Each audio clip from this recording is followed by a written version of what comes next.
So I don't know how many of you may know. I prepared for this by going to Nashville. We shot in Shreveport, and I went to Nashville 5 weeks before, principal photography, to live with a man called Rodney Crowell, who is an extraordinary musician in his own right. He's been making music for 40 years. He's toured with Emmylou Harris. He's won Grammys. And he saw Hank on his father's shoulders at the age of 2. It's one of his earliest memories. And he was my guide through the woods, the dark and thorny woods of trying to get this right. And he used to, he's such a keeper of the flame. He was so exacting in his notes about my singing. We'd be in his studio at the back of his house, and he'd be at the soundboard with his friend and son-in-law Dan, who's a terrific sound engineer.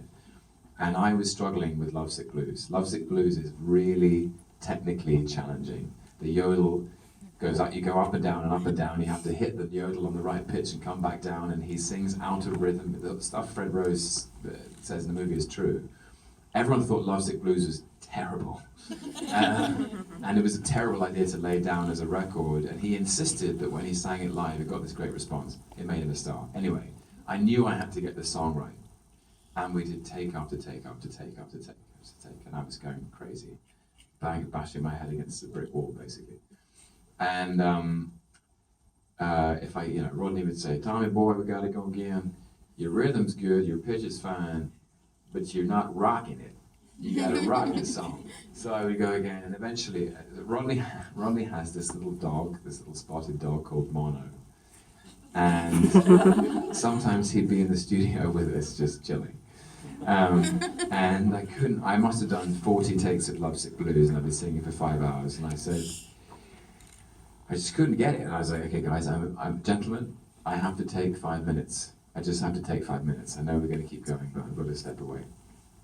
And I took Mono with me, this tiny little dog, and we went out and sat in Rodney's garden, and Mono had such a blissful and ignorant, unaware delight in the afternoon sun.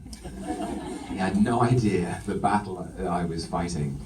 And he came up and he sat on my lap, and I just looked him in the face and I said, "Mono, how am I going to do this?"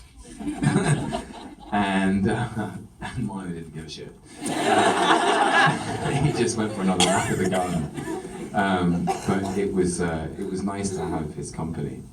There was some white knuckle moments and some sleepless nights on this, because I just didn't think I was going to get it. I really didn't. And I couldn't find a way around it. It was like climbing a mountain, and you can't find a handhold up the next piece of the cliff face. And as I knew I had to get to the summit, it was a terrifying thing. But here I am sitting in front of you, so. You did it. Absolutely. Ladies and gentlemen, Tom Hiddleston.